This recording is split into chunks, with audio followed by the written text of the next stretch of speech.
नमस्कार, न्यूज के इकलौते फैमिली शो न्यूज की पाठशाला में आपका स्वागत है। मैं हूं विद्यानाथ झा। सबसे पहले आपको बता दूं कि पाठशाला में आज क्या क्या है और कौन कौन से सब्जेक्ट्स पर क्लास लगने वाली।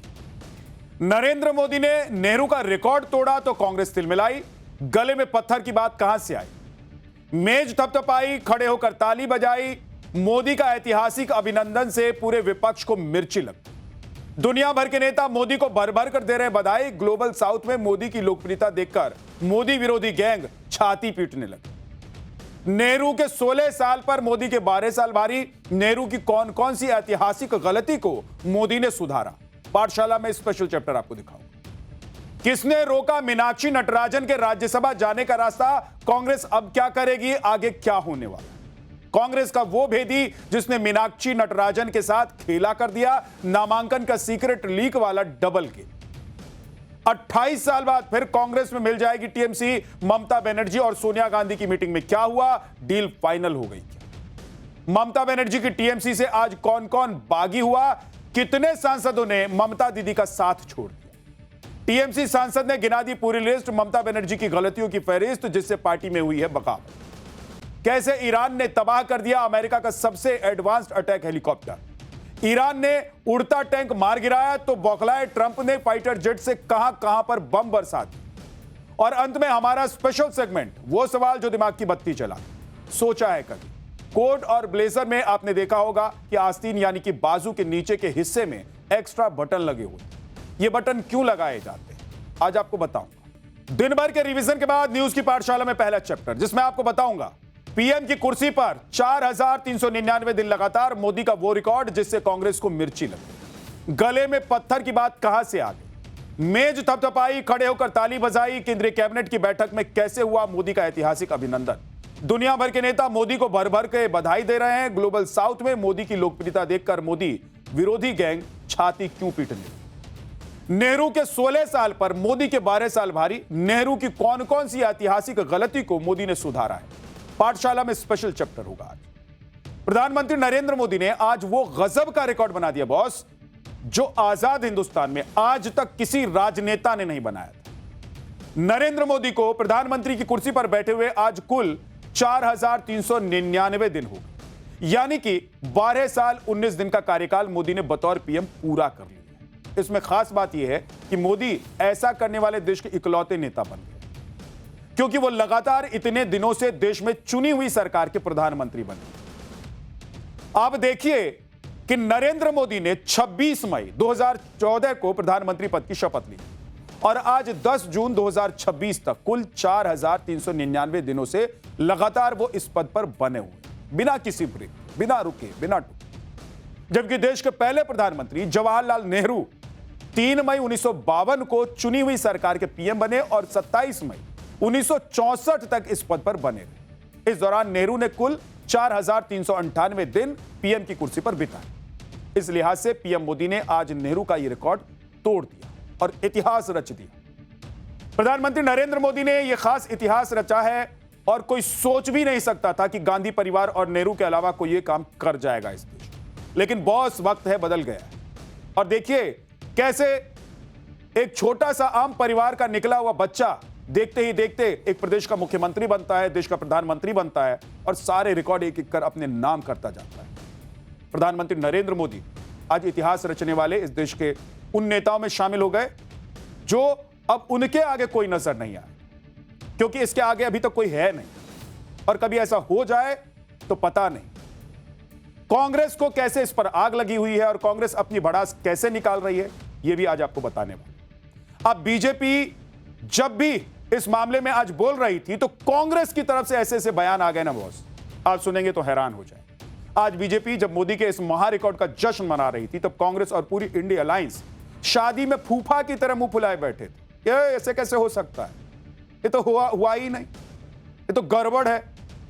अरे भाई हुआ ना, चुनी हुई सरकार के प्रधानमंत्री नरेंद्र मोदी 4399 दिन हो गए भाई, तो नेहरू जी से आगे निकल गए। इसमें मुंह फैलाने की क्या बात, फूफा बनने की क्या बात। किसी विपक्षी नेता के मुंह से पीएम मोदी के लिए आज बधाई तक नहीं, एक शब्द किसी ने नहीं कुछ कहा। यह हाल है बॉस। और नाराजगी इस बात की कि मोदी ने कांग्रेस के सबसे महान नेता जवाहरलाल नेहरू का एक माइलस्टोन रिकॉर्ड तोड़कर आगे निकल गए। बुरा मानने वाली बात है, अच्छा लगना चाहिए ना भाई कि कोई दूसरा नेता भी हमारे देश में ऐसा हुआ है जो इतने दिनों तक प्रधानमंत्री पद पर बैठ सकता है और उसको जनता ने चुना है। लेकिन नहीं, मोदी भले ही जन्मदिन पर विपक्षी पार्टी के नेताओं को बधाई देते हो, कोई मुख्यमंत्री विपक्षी पार्टी या इंडिया अलायंस का अगर शपथ लेता है तो उसको बधाई देते हैं मोदी, आपने देखा हो। लेकिन नहीं भाई, कांग्रेस नहीं, विपक्षी दल नहीं, सब मुंह फुलाकर बैठे हुए हैं। हद दो हो गई। अरे किसी व्यक्ति ने इस देश में इतना बड़ा कारनामा कर दिया, इतिहास रच दिया, और आप मुंह फुलाकर बैठे। आपके मुंह फुलाने से वो व्यक्ति क्या अपने पद से हट जाएगा? जनता उसको नकार देगी? सोचिए तो सही कम से। लेकिन दुनिया भर के नेताओं में मोदी को बधाई देने की रेस लगी हुई। इधर तो ये सब मुंह फुलाए बैठे हैं, क्या हम नहीं देंगे, हम नहीं देंगे। लेकिन दूसरी तरफ दुनिया भर से एक के बाद एक आज दिन भर बधाइयों का तांता चलता रहा। पहले आपको मैं बता दूं भाई कि ये सब प्रधानमंत्री नरेंद्र मोदी ने जो अभी तक काम किया है उसकी वजह से हो रहा है। आज यह भी साबित हो गया कि मोदी ग्लोबल साउथ के सबसे लोकप्रिय नेता बन गए। मोदी को कौन कौन से देश के राष्ट्र प्रमुखों ने बधाई दी है और क्या क्या कहा है, आज आपको बताने। आपको यह भी बताऊंगा कि लोकतांत्रिक व्यवस्था में जहां किसी भी नेता का औसत ग्लोबल रेशियो 10 साल है, वहीं मोदी करीब 25 साल से कैसे सत्ता के शिखर पर रहते हुए भी अपनी लोकप्रियता गिरने नहीं दे रहे हैं बॉस। बल्कि जैसे जैसे मोदी की उम्र बढ़ रही है और जैसे जैसे सत्ता के दिन बढ़ रहे हैं उनके, वैसे वैसे उनकी लोकप्रियता भी दुनिया भर में फैलती जा रही है। ऐसा करने वाले मोदी दुनिया के इकलौते लीडर बन गए। अब सोचिए कि अब कांग्रेस और मोदी विरोधी गैंग का क्या हो रहा है। क्या ही कर लेंगे, आज रात में नींद भी आएगी कि नहीं आएगी इन लोगों को। आखिर में आपको बताऊंगा कि आज पीएम मोदी ने जिस नेहरू का रिकॉर्ड तोड़ा है, उन नेहरू ने अपने 16 साल के कार्यकाल में कौन कौन से ऐतिहासिक गलतियां की हैं, जिसे सुधारने का काम भी प्रधानमंत्री नरेंद्र मोदी ने किया है। लेकिन पहले एक फिल्म।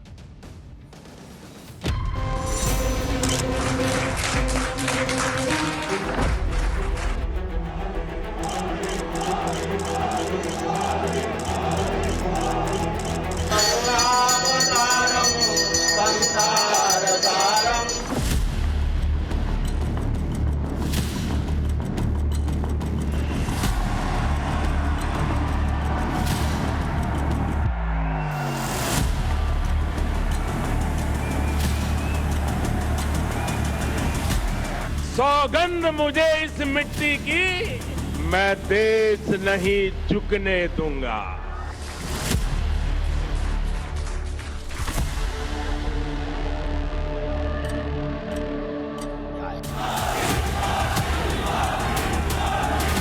ये एक नंबर नहीं है, इतिहास है। मोदी जी ने पूरे लोकतंत्र और जो कॉन्स्टिट्यूशनल इंस्टीट्यूशंस उनको खत्म कर दिया। बॉस, राजनीतिक जीवन में पीएम मोदी के इस कीर्तिमान, इस रिकॉर्ड पर दुनिया भर के नेता मोदी को भर भर के बधाई दे रहे हैं। सोशल मीडिया प्लेटफॉर्म्स पर मोदी के बधाई संदेशों के तांते लगे हुए, अटा पड़ा हुआ है, पटा हुआ है सोशल मीडिया। पूरी दुनिया में इस बात की चर्चा हो रही है कि 140 करोड़ की आबादी वाले देश में मोदी ने कैसे लगातार 12 साल तक पीएम की कुर्सी संभालकर इतिहास रच दिया। दुनिया भर के कौन कौन सी दिग्गज हस्तियों ने मोदी को बधाई दी है, आगे आपको बताऊंगा। लेकिन पहले देखिए कि आज केंद्रीय कैबिनेट में पीएम मोदी का कैसे भव्य स्वागत है। केंद्रीय कैबिनेट की बैठक में पीएम मोदी जैसे ही पहुंचे, वहां मौजूद सभी मंत्री अपनी अपनी जगह पर खड़े हो गए। तालियों की गड़गड़ाहट से पीएम मोदी को इस नए रिकॉर्ड के लिए बधाई दी। और दूसरी तरफ पीएम मोदी को देखिए कि बड़ी विनम्रता के साथ हाथ जोड़कर, सिर झुकाकर पीएम मोदी अपनी टीम का ऐतिहासिक अभिनंदन स्वीकार कर रहे हैं। ये देखिए तस्वीर। बॉस, ये होता है लीडर जो इतने बड़े मुकाम पर पहुंचने के बावजूद कैसे हाथ जोड़कर और सिर झुकाकर खड़ा है, कैसे अपने नेताओं, अपने सहयोगियों के सामने खड़े होकर नरेंद्र मोदी अभिवादन स्वीकार कर। कोई अकड़ नहीं है, कोई पर्सनालिटी में ऐसा कुछ नहीं दिखाई दे रहा है कि इतने बड़े रिकॉर्ड को तोड़कर इतना महान कार्य कर दिया। मतलब आप सोचिए कि 25 साल सत्ता के शिखर पर बिताने के बाद भी पीएम मोदी ने अपने भीतर न अहंकार को पनपने दिया और सत्ता का नशा तक हावी नहीं होने। इस कैबिनेट की बैठक में मोदी सबसे ज्यादा उम्र के नेता हैं। फिर भी उनके हाथ सभी मंत्रियों के आगे जुड़े रहे। अपनी इसी विनम्रता और आदर भाव की वजह से पीएम मोदी देश के 140 करोड़ लोगों के सीने में धड़कते हैं। पूछते हैं ना विपक्ष के नेता, विपक्ष के लोग और मोदी विरोधी गैंग के लोग कि मोदी में ऐसा क्या है, मोदी में ये है, देखिए, सीखिए। ये सीखने वाली बात कि कोई इस मुकाम पर पहुंचकर भी कैसे पेश आता है। आप देखिए जरा कि केंद्रीय कैबिनेट की बैठक में मोदी का ऐतिहासिक अभिनंदन कैसे किया।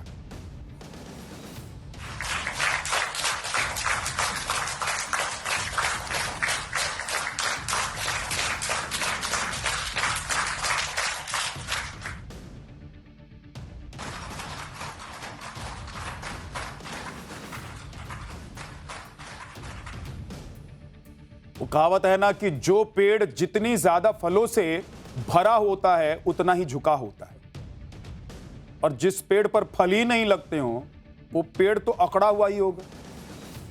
लेकिन प्रधानमंत्री नरेंद्र मोदी को देखिए, आप फिर से देखिए इस तस्वीर, हाथ जोड़कर कैसे सबके सामने, अपने मंत्रिमंडल, केंद्रीय कैबिनेट के सामने वो अभिवादन स्वीकार कर रहे हैं।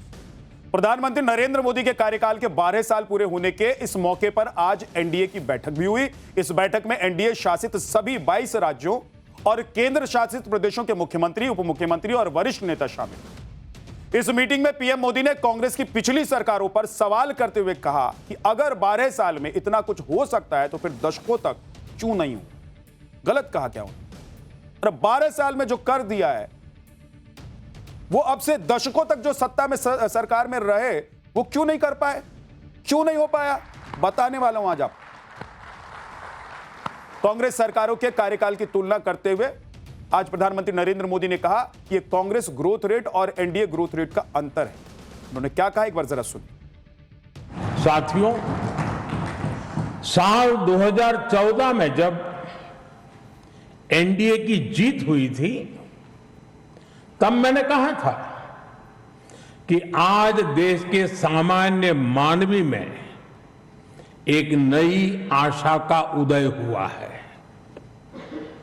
इस आशा का, इस उम्मीद का संरक्षण हम सभी का बहुत बड़ा दायित्व था। देश के लोगों ने कांग्रेस के विश्वासघात के बाद अपना भरोसा हमें सौंपा था। मुझे आज संतोष है, गर्व है कि एनडीए परिवार के तौर पर हमने देश के विश्वास को हमेशा और मजबूत किया है। साथियों, इतने लंबे समय तक मां भारती की सेवा का सौभाग्य मिलना ये ईश्वर की विशेष कृपा से ही संभव हो सकता है।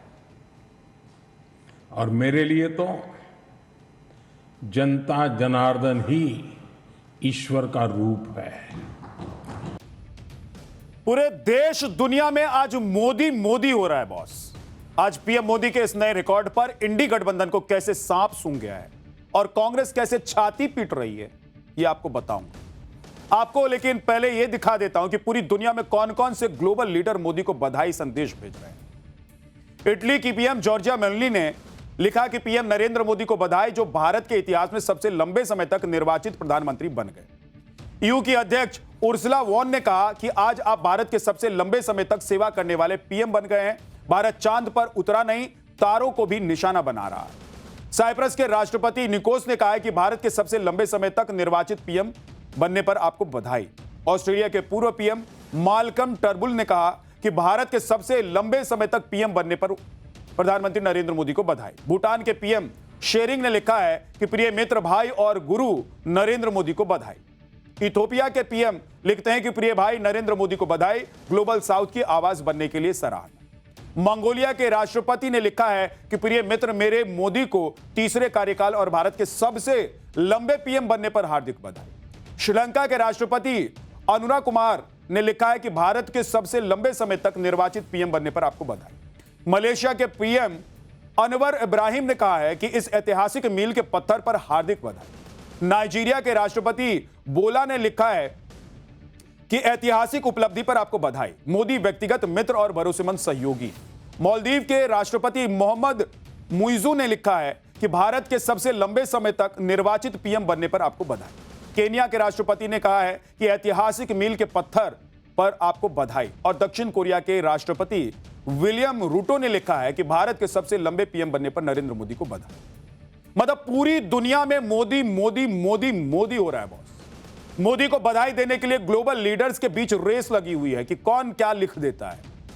आप सोचिए, लेकिन यहां हमारे ही देश में विपक्षी पार्टी, मोदी विरोधी गैंग आज छाती पीट रहे हैं, आज अपना माथा हवा रहे हैं कि भैया क्या ही हो गया, ऐसा कैसे हो गया कि नेहरू जी का रिकॉर्ड टूट गया। अरे कोई आया तोड़ दिया, कोई बाहर से थोड़ा ना आया।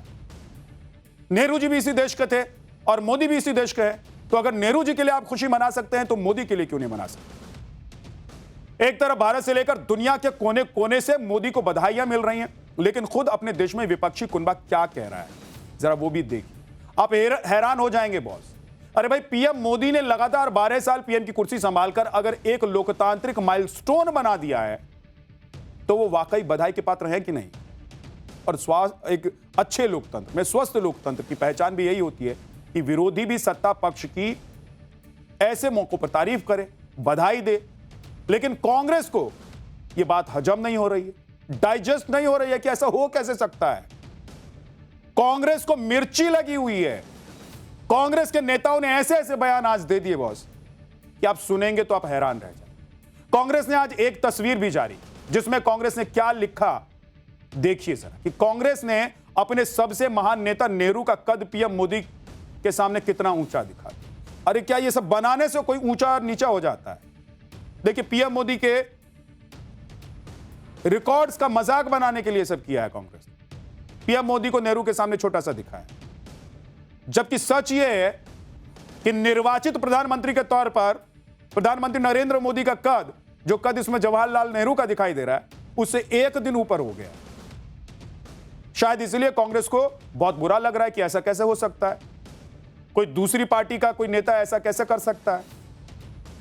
वहीं कांग्रेस ने एक और तस्वीर जारी की है और दावा किया है कि पिछले 12 साल में मोदी सरकार ने देश की अर्थव्यवस्था को कमजोर कर दिया। और इंडी गठबंधन के नेता कुछ बोले भी तो यह कि मोदी को इतिहास भुला देगा और नेहरू को हमेशा याद रखेगा। अब मोदी के बारे में ऐसी बात कोई कुंठा से ग्रस्त आदमी ही कर सकता है।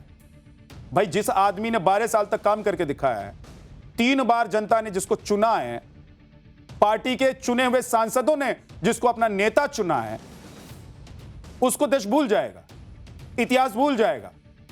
क्या गजब की बात करते। विपक्ष की इस सोच का जवाब बॉलीवुड से आया है।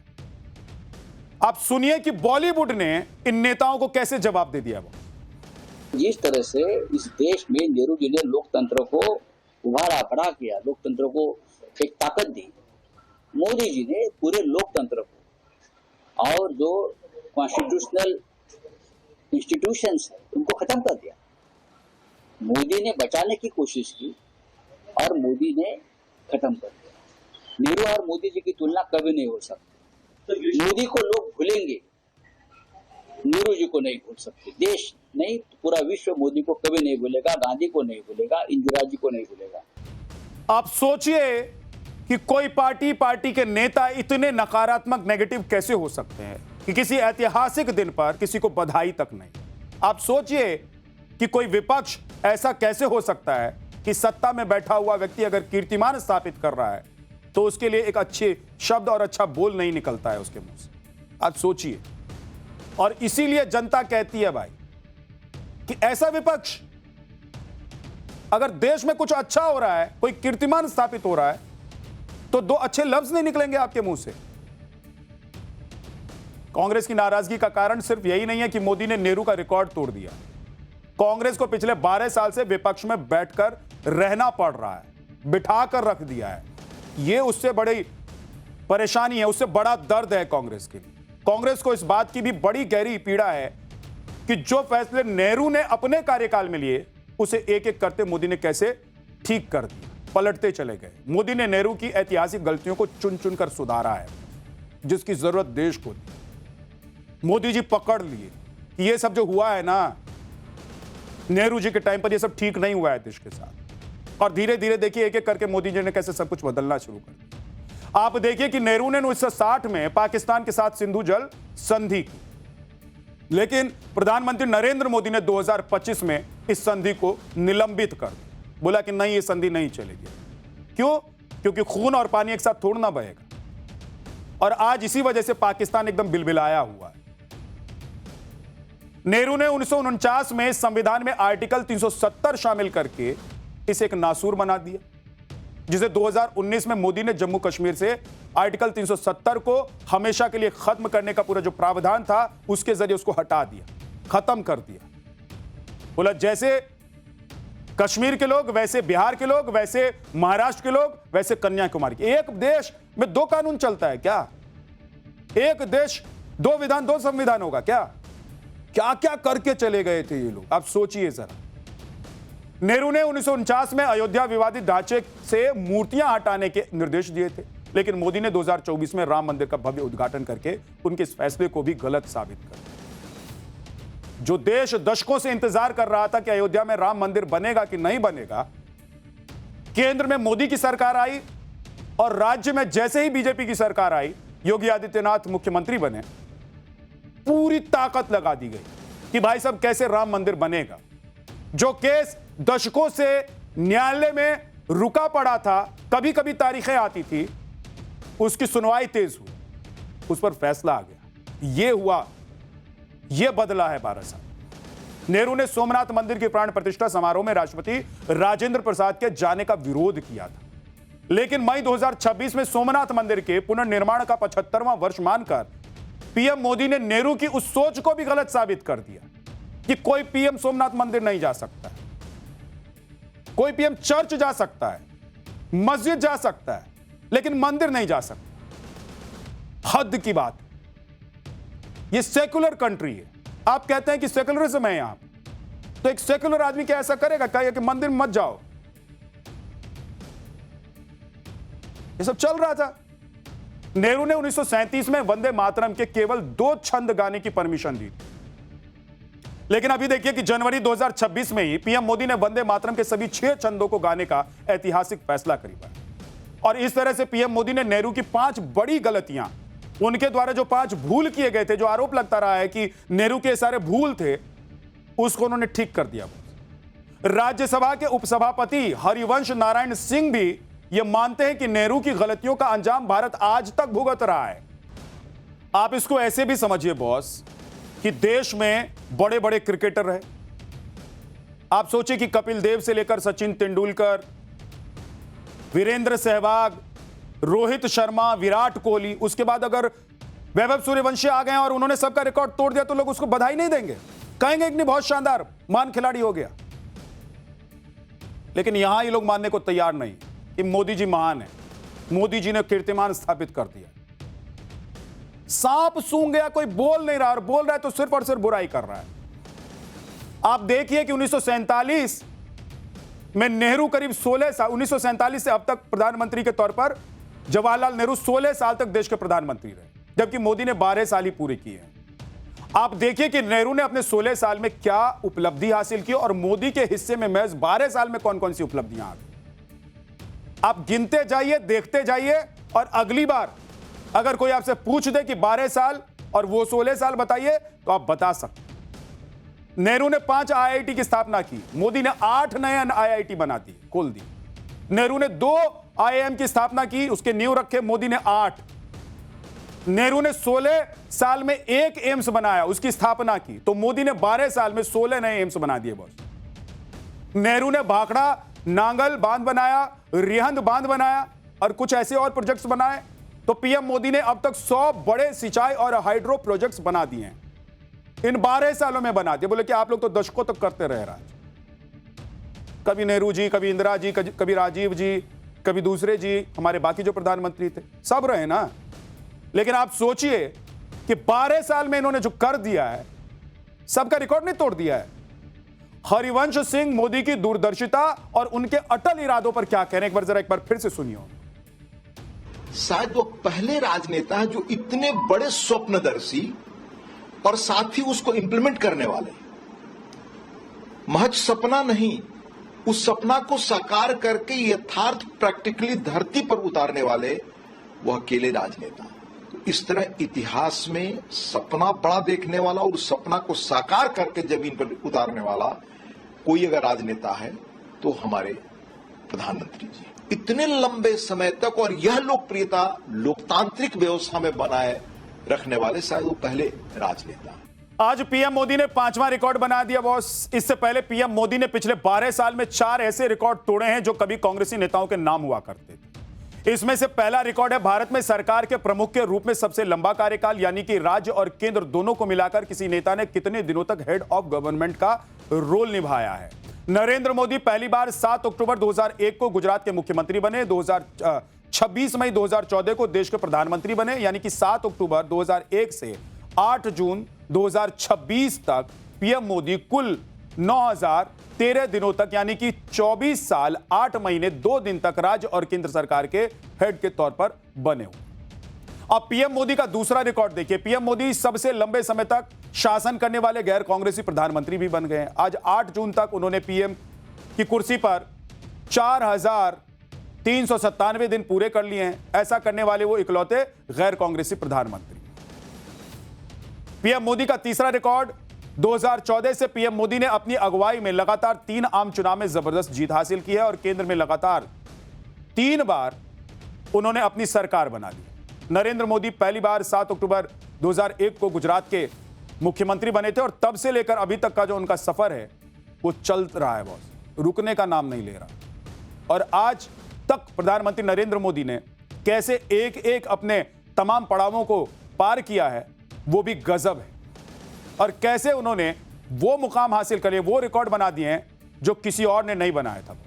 इसीलिए ना आज प्रधानमंत्री नरेंद्र मोदी को लेकर कहा जा रहा है कि भाई 12 साल में वो सब कर दिया जो कोई कर नहीं पाया अभी। लेकिन विपक्ष, मोदी विरोधी गैंग सब परेशान है। किसी को नींद नहीं आएगी आज रात को, क्योंकि रिकॉर्ड टूट गया। पाठशाला में अब कांग्रेस नेता मीनाक्षी नटराजन का चैप्टर। किसने रोका मीनाक्षी नटराजन के राज्यसभा जाने का रास्ता? कांग्रेस अब क्या करेगी, आगे क्या होने वाला है? कांग्रेस का वो भेदी जिसने मीनाक्षी नटराजन के साथ खेला कर दिया। नामांकन का सीक्रेट लीक वाला डबल गेम क्या है? मध्य प्रदेश में राज्यसभा चुनाव अब एक अलग ही मोड़ पर चला गया है, जो कि कांग्रेस के राज्यसभा चुनाव जीतने के लिए अपने विधायकों को हवाई जहाज में भर भर कर बेंगलुरु पहुंचा रही थी जो कांग्रेस, अब उनके उम्मीदवार मीनाक्षी नटराजन का नामांकन रद्द हो गया।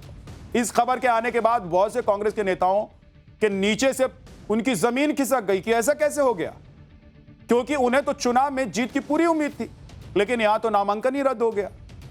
इसके बाद कांग्रेस के नेताओं ने भोपाल से दिल्ली तक चुनाव आयोग का दरवाजा खटखटाया और साथ ही विरोध प्रदर्शन और धरने पर भी बैठे। कांग्रेस का आरोप है कि रिटर्निंग अधिकारी का फैसला पक्षपाती और अवैध है और बीजेपी के इशारे पर यह पूरा खेल रचा गया है। दूसरी तरफ बीजेपी की दलील है कि नटराजन ने तेलंगाना में लंबित एक मामले की जानकारी अपने नामांकन पत्र में दी ही नहीं, इसीलिए रिटर्निंग ऑफिसर ने नियमों के तहत कांग्रेस प्रत्याशी का नामांकन रद्द कर दिया। अब सवाल यह है कि आखिर मीनाक्षी नटराजन ने केस से जुड़ी जानकारी क्यों छिपाई, और उससे भी बड़ा सवाल यह है कि आखिर कौन वो शख्स है, कौन वो नेता है, कौन वो कांग्रेसी है जिसने इस केस की जानकारी बीजेपी को लीक कर दी, जिसका दावा बीजेपी के नेता कर रहे हैं। अब सबकी नजर चुनाव आयोग पर टिकी हुई है कि अगर वहां से राहत नहीं मिली तो कांग्रेस का अगला कदम क्या होगा।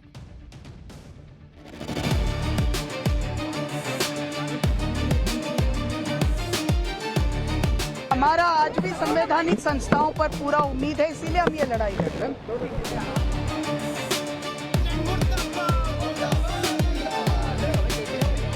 कांग्रेस की क्या स्थिति आप समझ सकते हैं। मतलब हमारे पास तेलंगाना का कागज आ रहा है कि तेलंगाना में सरकार इनकी है। ये देश के इतिहास का एक काला अध्याय है। जो यहाँ की रिटर्निंग ऑफिसर ने फैसला दिया है ये घोर असंवैधानिक है। कांग्रेस के एमएलए गए ही नहीं थे, वो केवल नाटक कर रहे थे।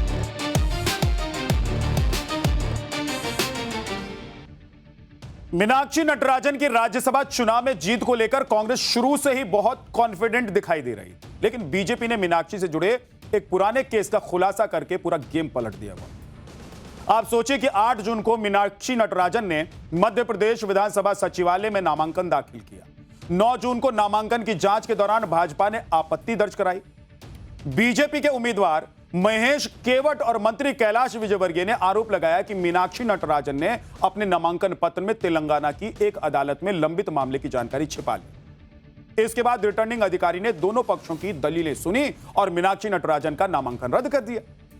नामांकन खारिज होने के बाद कांग्रेस में हलचल मच गई। इसके बाद भोपाल और दिल्ली में कांग्रेस ने बीजेपी के खिलाफ धरना शुरू कर दिया। आज कांग्रेस के कई सीनियर नेता मीनाक्षी नटराजन के साथ चुनाव आयोग से मिलने पहुंचे और नटराजन का नामांकन फिर से बहाल करने की मांग रखी। कांग्रेस को उम्मीद है कि मुख्य चुनाव आयोग से मीनाक्षी नटराजन को राहत मिल सकती। एक बार सुनिए। हमारा आज भी संवैधानिक संस्थाओं पर पूरा उम्मीद है, इसीलिए हम ये लड़ाई लड़ रहे हैं। चुनाव आयोग ने क्या कहा आप लोग? चुनाव आयोग ने अभी हमारी सुनवाई की है और अब हम वेट कर रहे हैं। तो आपको लगता है कि आपको इंसाफ मिलेगा? हम हमारी लड़ाई में हैं। हमारा आज कहीं न कहीं लोकतंत्र में अब भी कोई न कोई प्रकार की लोकतांत्रिक शुचिता बाकी हो। कोर्ट का रास्ता खुला हुआ है क्या? हमारे तरफ से हमारे सीनियर लॉयर्स ने अपना सवाल रखा है और हम अपनी लड़ाई लड़ रहे हैं। कांग्रेस ने बीजेपी पर आरोप लगाया है कि एक साजिश के तहत पर्चा निरस्त किया गया है, जिससे लोकतंत्र की हत्या हो गई। हर बात में लोकतंत्र की हत्या हो जाती है भाई इनके लिए। पहले जवाब दीजिए ना कि केस के बारे में जानकारी छुपाई कि नहीं छुपाई। लेकिन दूसरी तरफ बीजेपी ने उल्टा चोर कोतवाल को डांटे वाली मिसाल दे डाली। बीजेपी का तर्क है कि कांग्रेस प्रत्याशी ने अपने नामांकन में कोर्ट केस की एक अहम जानकारी छुपाई, तो ये साजिश कैसे हो गई? सही बात है ना कि अगर नहीं है मामला कोर्ट में तो वही बता दीजिए कि नहीं है, और अगर है तो छुपाई तो फिर तो पूछा जाएगा ना कि कैसे छुपा ली भाई आप, क्योंकि जानकारी तो देनी होती है। बीजेपी की तरफ से पेश आपत्ति में कहा गया है कि मीनाक्षी नटराजन से जुड़ा मामला कोर्ट में लंबित है। इस प्रकरण में मीनाक्षी नटराजन अपना जवाब भी दाखिल कर चुके। इसके बावजूद राज्यसभा चुनाव के लिए दाखिल शपथ पत्र में इस मामले को उन्होंने नहीं बताया। बीजेपी ने इन तथ्यों को छिपाने का मामला बताते हुए नामांकन को रद्द करने की मांग की। दूसरी तरफ कांग्रेस का तर्क है कि मीनाक्षी नटराजन के खिलाफ कोर्ट में अभी तक आरोप तय नहीं किए गए। इसके अलावा मीनाक्षी के खिलाफ कोई आपराधिक मामला दर्ज नहीं है। ऐसे में बीजेपी की आपत्ति का कोई कानूनी आधार है ही नहीं। इसके पीछे बीजेपी की एक सोची समझी साजिश है।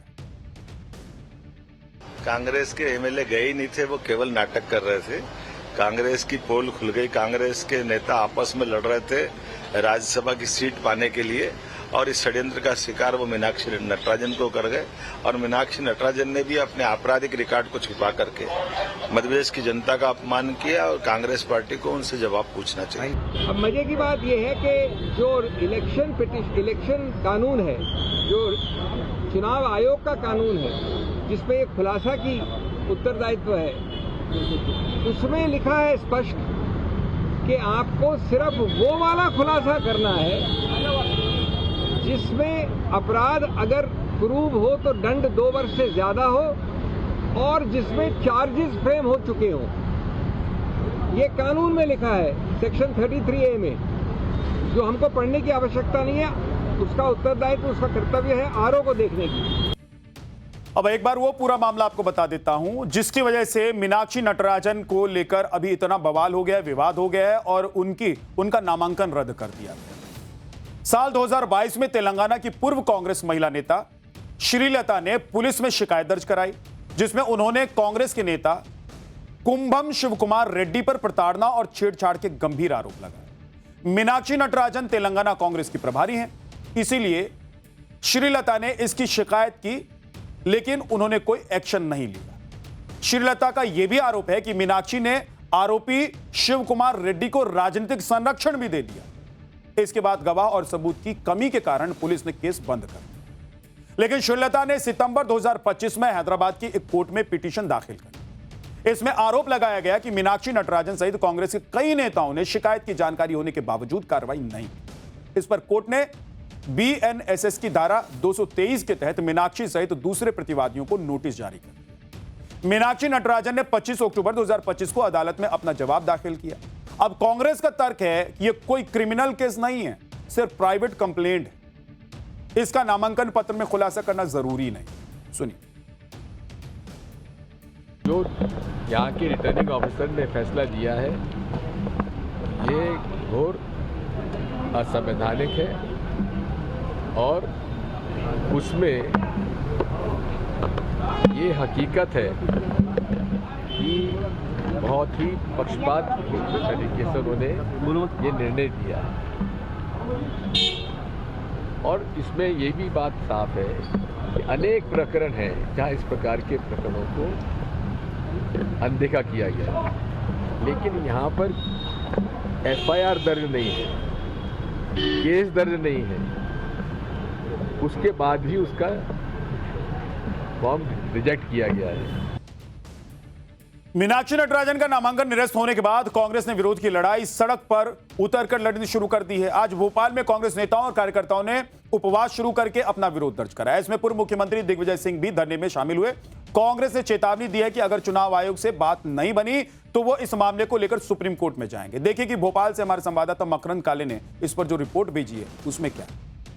मीनाक्षी नटराजन का नामांकन निरस्त होने के बाद कांग्रेस लगातार निर्वाचन आयोग पर और भारतीय जनता पार्टी पर आरोप लगा रही है कि ये पूरा एक सीट चोरी का षड्यंत्र है। तस्वीरें आपको दिखा रहा हूं, यहां पर उपवास चल रहा है। ये एक दिन का उपवास बीजेपी सरकार के दबाव में जिस तरह से नामांकन निरस्त किया गया है उसके खिलाफ रखा गया है और तमाम जो कांग्रेस के वरिष्ठ नेतागण हैं इस समय पहुंचे हुए हैं। उमंग सिंगार, अरुण यादव, कमलेश्वर पटेल, दिग्विजय सिंह आपको तस्वीरों में नजर आ रहे होंगे। यहाँ तमाम वरिष्ठ नेता पहुंचे हैं और अपना विरोध यहाँ दर्ज करा रहे हैं। इलेक्शन कमीशन को भी शिकायत की गई है और जो तमाम नेता हैं उनका आरोप यही है कि एक षड्यंत्र के तौर पर एक तरफ कांग्रेस के नेता सड़कों पर विरोध प्रदर्शन कर रहे हैं, दूसरी तरफ बीजेपी ने यह कहकर सनसनी फैला दी है कि मीनाक्षी नटराजन से जुड़े केस की जानकारी एक कांग्रेसी नेता ने ही उन्हें दी थी। इस जानकारी के आधार पर मीनाक्षी नटराजन का नामांकन रद्द किया गया है। इस खुलासे के बाद कांग्रेस में खलबली मच गई है कि आखिर वो कौन भेदी है जिसने ये जानकारी बीजेपी को जाकर लीक कर दी। हमें जो कागज मिले वो किसने दिए? जी कहाँ से आए हमारे? तेलंगाना से। कहाँ से आए भाई? और इसलिए कांग्रेस की क्या स्थिति आप समझ सकते हैं। मतलब हमारे पास तेलंगाना का कागज आ रहा है, तेलंगाना में सरकार इनकी है, सरकार इनकी है, तो आप समझ सकते हैं आप कि हमें कांग्रेस के ही लोगों ने जानकारी दी होगी, हमारे पास तो कोई जानकारी थी नहीं। तो कांग्रेस की ये अब बीजेपी की बात अगर आप मान लें तो कांग्रेस के लिए और बुरी स्थिति है कि उनके घर का ही कोई नेता बीजेपी को जाकर संदेश पहुंचा देता है और कहता है कि ऐसे कर लीजिए, ऐसे हो जाएगा। गजब है। उम्मीदवार के जानकारी छुपाने या बताने को लेकर चुनाव आयोग की क्या गाइडलाइंस है? चुनाव आयोग की गाइडलाइंस के मुताबिक सभी उम्मीदवारों को अपनी उम्र, शिक्षा, संपत्ति और आपराधिक मामलों से जुड़ी जानकारी देना अनिवार्य है। इसमें सभी तरह के लंबित आपराधिक मामले और जिनमें सजा हो गई है उनका पूरा विवरण रिटर्निंग ऑफिसर को देना जरूरी है। पार्टियों को अपनी वेबसाइट में इन विवरणों को सार्वजनिक करने के साथ टीवी और अखबार में ज्ञापन देना भी जरूरी है। इसके लिए चुनाव आयोग ने फॉर्म C6, C7, C8 और CA जारी की हुई है। चुनाव आयोग ने 19 मार्च 2019 को सभी राजनीतिक दलों को पत्र लिखकर सवाल की पूरी लिस्ट जारी की। इसमें सवाल नंबर 8 के जवाब के अनुसार जिन मामलों में सिर्फ FIR दर्ज हुई है उसका पूरा विवरण देना जरूरी है।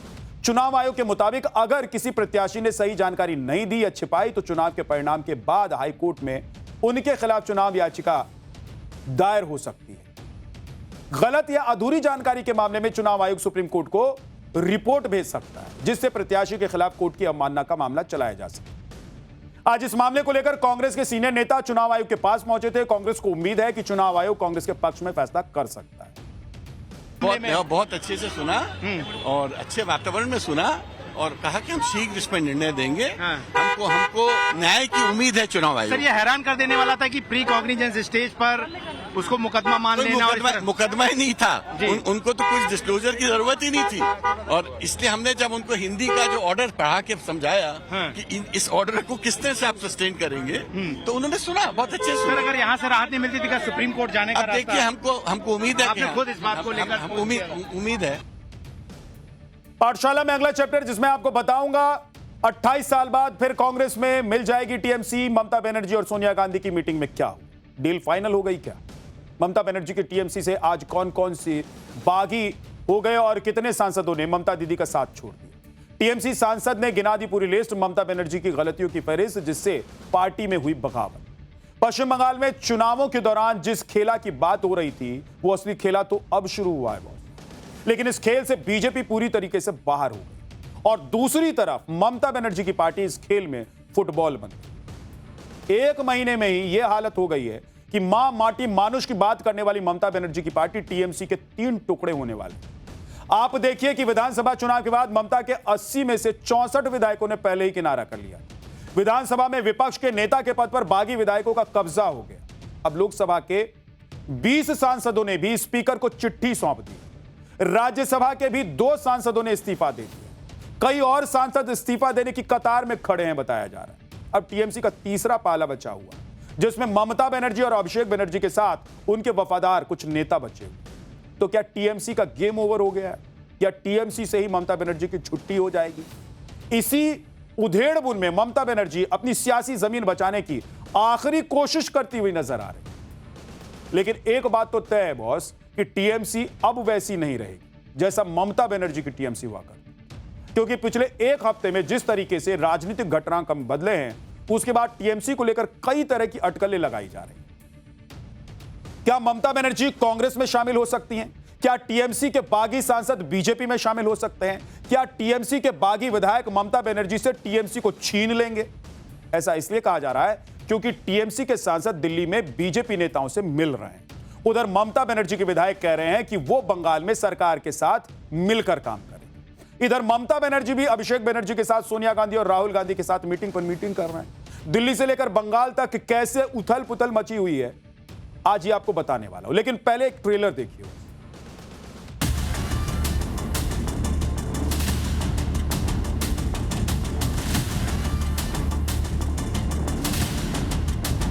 इसके ऊपर हमारा कोई कमेंट नहीं है। दिल्ली में क्या मीटिंग चल रहा है उसके ऊपर एक भी शब्द नहीं बोलूंगा। 30 एमपी लोकसभा का नहीं जा रहे हैं, राज्यसभा का 2 रिजाइन कर चुके हैं। कुछ भी होगा, बंगाल के सारे कांग्रेस पार्टी के आम वारकार, ये जो भी है सबको संज्ञान में लेते हुए ही करेंगे।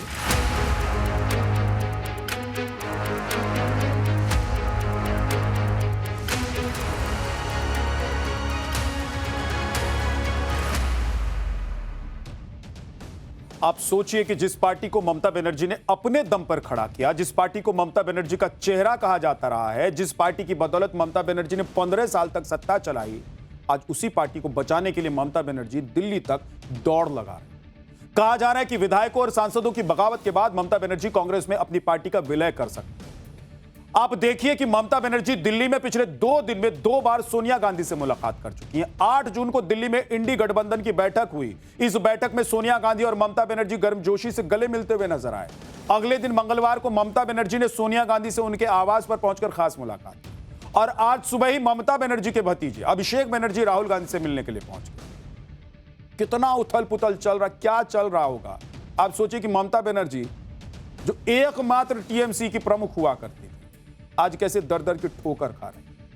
अभिषेक बनर्जी और राहुल गांधी की मुलाकात दिल्ली के 10 जनपद आवास पर हुई। करीब 1.5 घंटे तक मुलाकात के बाद कांग्रेस में टीएमसी के विलय की अटकलें और तेज हुई। बताया जा रहा है कि कांग्रेस में टीएमसी के विलय का प्रस्ताव सोनिया गांधी ने दिया है। सोनिया गांधी ने ममता बनर्जी को विलय के बाद कांग्रेस का राष्ट्रीय उपाध्यक्ष बनाने का प्रस्ताव भी दिया। वहीं उनके भतीजे अभिषेक बनर्जी को कांग्रेस महासचिव का पद और बंगाल कांग्रेस की कमान देने के दावे सामने आए।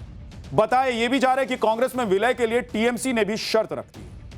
मांग की है कि कांग्रेस ममता बनर्जी को राज्यसभा भेजे और फिर ममता को राज्यसभा में नेता विपक्ष बनाए। दिल्ली में ममता बनर्जी और कांग्रेस के बीच क्या खिचड़ी पक रही है, उसकी तस्वीर भी कुछ दिनों में साफ हो जाएगी। लेकिन दोनों ही तरफ से अभी इस डील को लेकर कोई कुछ बोल नहीं रहा है। सुनिए कि टीएमसी और कांग्रेस के नेताओं ने इस सवाल पर क्या कहा। इसके ऊपर हमारा कोई कमेंट नहीं है। दिल्ली में क्या मीटिंग चल रहा है उसके ऊपर एक भी शब्द नहीं बोलूंगा। ये इंडिया ब्लॉक का एक बहुत इम्पोर्टेंट मीटिंग था और उसके बाद थोड़ा फॉलो अप मीटिंग्स वो दोनों पार्टी का वो हो सकता है। और हो रहा है। तो सोनिया जी कांग्रेस का लीडर है, ममता जी हमारा लीडर है, तो राहुल जी उनका लीडर है, अभिषेक हमारा लीडर है। तो वो लोग क्या मीटिंग में क्या हुआ नहीं हुआ इसके ऊपर कोई कमेंट नहीं करते। वो एक पार्टी के नेता, ये एक पार्टी के नेता, किसी से अगर बात होगी तो इसमें कोई तो हर्जा नहीं, ये तो चलते ही रहते डेमोक्रेसी में। लेकिन कहाँ मार्जर होती है, कहाँ एक्विजिशन होती है, इस संदर्भ पे मुझे जरा सा भी भड़क तक नहीं है, तो मैं इस मुद्दे पे क्या कह सकते। लेकिन ये भरोसा जरूर है, जो कुछ भी होगा बंगाल के सारे कांग्रेस पार्टी के आम वारकार, ये जो भी है सबको संज्ञान में लेते हुए ही करेंगे। हालांकि टीएमसी के बागी विधायकों ने साफ कर दिया है कि अगर कांग्रेस में पार्टी का विलय होता है तो वो लोग कहीं नहीं जा रहे, यानी कि ममता बनर्जी की डील फाइनल भी हो जाती है तब भी उनके सामने कई मुश्किलें। सुनिए बंगाल के नेता विपक्ष ऋता बनर्जी ने क्या कहा। हम लोग तो नहीं जा रहे तो कौन जा रहा है?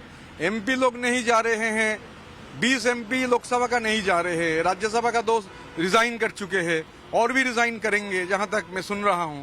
यहाँ 64 एमएलए तो कांग्रेस के साथ नहीं जा रहे हैं, तो एमपी नहीं जा रहे हैं, एमएलए नहीं जा रहे हैं, जहां तक मुझे मालूम है म्यूनिसिपैलिटी भी नहीं जाएगा, जिला परिषद भी नहीं जाएगा, तो कौन जाएगा?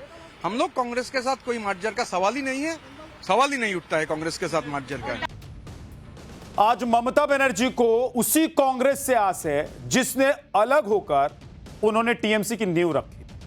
आप देखिए कि ममता बनर्जी का कांग्रेस से रिश्ता 1970 के दशक में था। उन्होंने 26 साल तक कांग्रेस की सदस्यता निभाई, लोकसभा सांसद बनी और केंद्र में मंत्री भी बनी। लेकिन 1990 के दशक के अंत में बंगाल कांग्रेस में आंतरिक कलह शुरू हो गई। वामपंथी शासन के खिलाफ ममता बनर्जी के कांग्रेस लीडरशिप से मतभेद उभर कर सामने आए। ममता आरोप लगाती रही कि बंगाल कांग्रेस सीपीएम की गुलाम बन गई है और राज्य में वामपंथियों को चुनौती देने की बजाय समझौता कर रही है। 9 अगस्त 1997 को कोलकाता में कांग्रेस कमेटी का पूर्ण सत्र चल रहा था, जिसमें ममता बनर्जी को निमंत्रण नहीं मिला। उन्होंने एक विशाल जनसभा की और तृणमूल कांग्रेस के गठन की घोषणा कर दी। तब जलवा हुआ करता था एकदम। ममता बनर्जी ने टीएमसी बनाने के बाद जो चाहा पश्चिम बंगाल में किया, लेकिन 22 दिसंबर 1997 को कांग्रेस ने उन्हें पार्टी से निष्कासित कर दिया। ममता बनर्जी ने प्रेस कॉन्फ्रेंस में ऐलान किया कि वो तृणमूल कांग्रेस के बैनर पर चुनाव लड़े। 1 जनवरी 1998 को चुनाव आयोग ने इसे आधिकारिक राजनीतिक दल के रूप में मान्यता दी। कांग्रेस और टीएमसी के विलय की अटकलों के बीच अब ममता बनर्जी को नसीहत देने वालों की भी कमी है। शिवसेना के संजय राउत कह रहे हैं कि कांग्रेस को मजबूत करने के लिए पार्टियों को एक साथ आगे आ जाना चाहिए। ये शिवसेना उद्धव गुट के नेता हैं, कह रहे हैं कि कांग्रेस के झंडे के नीचे आकर सभी दलों को बीजेपी से लड़ना चाहिए। अब सोचिए कि इंडी अलायंस यानी कि इंडी गठबंधन इन्होंने बनाया बीजेपी से लड़ने की। अलग अलग पार्टी एक मंच पर एक टेबल पर बैठकर बीजेपी से लड़ती रही। अब वो काम भी नहीं हो रहा है। तो क्या संजय राउत ये कहना चाहते हैं कि सभी पार्टी कांग्रेस में शामिल हो जाए, विलय हो जाए सबका, और तब लड़ लेंगे मोदी से? ये पहली बार नहीं है। वैसे ममता बनर्जी को लेकर आपको बता दूं कि कांग्रेस की जरूरत उन्हें पड़ी। 2001, 2009 और 2011 में ममता बनर्जी की टीएमसी ने कांग्रेस के साथ गठबंधन किया, लेकिन इस बार के विधानसभा चुनाव के दौरान दोनों पार्टियों ने एक दूसरे पर जमकर हमला बोला। वो भी तब जब दोनों पार्टियां इंडी गठबंधन का हिस्सा थी, जिसका मैं जिक्र कर रहा था कि भाई ये सभी इंडी गठबंधन के बैनर तले क्यों आए, कि मोदी को हराना है, बीजेपी को हराना है, लेकिन नहीं हो पाया। राहुल गांधी ने कैसे ममता बनर्जी को लेकर पानी पी पी कर उस वक्त बयान दिए थे जब चुनाव चल रहा था, जब कांग्रेस कह रही थी कि टीएमसी हमारी कोई नहीं, टीएमसी कह रही थी कि अगर इधर टेबल पर साथ में बैठ गए तो भगा देंगे बंगाल से। मतलब इतना सब कुछ चल रहा था बंगाल में। लेकिन अब देखिए कि ममता बनर्जी कांग्रेस के द्वारे खड़ी। एक बार राहुल गांधी क्या कह रहे थे उस वक्त, सुनिए। भाई और बहनों, ममता जी बीजेपी के लिए बंगाल में रास्ता खोल रही है, यह सच्चाई है। सच्चाई है कि अगर ममता जी ने सही तरीके से काम किया होता, अगर ममता जी ने बंगाल के लिए काम किया होता, भ्रष्टाचार नहीं किया होता, आरजी कार जैसे केस पर एक्शन लिया होता, तो यहां पर कोई बीजेपी का खतरा नहीं होता। यह पश्चिम बंगाल में जब विधानसभा के चुनाव चल रहे थे उस वक्त का बयान है राहुल गांधी का। आप अंदाजा लगाइए कि उस वक्त राहुल गांधी क्या कह रहे थे, बोल रहे थे, और अब ममता बनर्जी, राहुल गांधी और सोनिया गांधी के यहां दौड़ लगा। आज ही ममता बनर्जी को एक और बड़ा झटका लग गया बॉस। टीएमसी की राज्यसभा सांसद सुष्मिता देव ने संसद की सदस्यता और पार्टी की सदस्यता से इस्तीफा दे दिया। पार्टी से इस्तीफा देने के बाद सुष्मिता देव ने असम के सीएम हिमंता बिस्वा शर्मा से भी मुलाकात की, जिसके बाद अटकलें लगाई जाने लग गई कि बीजेपी में वो शामिल हो सकते। हालांकि जब उनसे सवाल किया गया तो उन्होंने ममता बनर्जी पर कुछ भी बोलने से इनकार कर दिया। सुनिए कि सुष्मिता देव ने क्या कहा। मैं ममता दीदी के बारे में कुछ कमेंट नहीं करूंगी और ये तय है, पर ये जरूर है, हाँ मैंने तृणमूल कांग्रेस छोड़ा है और देखिए मुझे मेरा जो फ्यूचर स्टेप होगा मैं विस्तारित रूप से आप लोगों के साथ प्रेस मीट कर। और आज टीएमसी के 19 बागी सांसदों की लिस्ट भी सामने आ गई जिन्होंने दस्तखत किए हैं। इसमें सबसे चौंकाने वाला नाम आपको बताऊं कौन सा है? सायोनी घोष, शत्रुघ्न सिन्हा, यूसुफ पठान। ये 3 नाम ऐसे इस लिस्ट में सामने आ गए, दिख गए, जिसको देखकर लोगों ने कहा कि क्या ये ऐसा भी हो सकता है? सायोनी घोष, शत्रुघ्न सिन्हा, यूसुफ पठान, ये भी टीएमसी छोड़ देंगे। लेकिन हो गया बॉस। सायोनी घोष टीएमसी की फायर ब्रांड नेता रही हैं। वो जादवपुर लोकसभा सीट से सांसद हैं, तेज तर्रार, इतनी कि ममता बनर्जी से उनकी तुलना की जाने लग गई। विधानसभा चुनाव में टीएमसी की सबसे बड़ी स्टार प्रचारक के तौर पर उभर कर निकली। बताया जा रहा है कि सायोनी घोष की नाराजगी की सबसे बड़ी वजह उन्हें पार्टी नेतृत्व से समर्थन नहीं मिलना। असल में सायोनी चुनाव प्रचार के समय विपक्ष के निशाने पर आई तो उनके साथ कोई नेता खड़ा नहीं हुआ। अभिषेक बनर्जी ने इसी साल सायोनी घोष को पार्टी की युवा इकाई टीएमसी यूथ कांग्रेस का राष्ट्रीय अध्यक्ष बनाया था। लेकिन जिस तरह से अभिषेक बनर्जी का पार्टी में विरोध हो रहा है, उससे भी सायोनी घोष खुद को अलग करना चाहती हूं। सुनिए कि टीएमसी की बागी विधायक शताब्दी रॉय ने ममता बनर्जी और अभिषेक बनर्जी से नाराजगी की कितनी वजह गिना दी। अब एक छोटा सा ब्रेक ले रहा हूं, लेकिन ब्रेक के बाद आपको बताऊंगा कि कोट या फिर ब्लेजर के बाजू में एक साथ 3 बटन या उससे ज्यादा बटन आपने कई बार देखे होंगे। क्यों लगाए जाते हैं जबकि इन बटन का कोई काम नहीं होता है? सोचा है कभी? आपको बताऊं।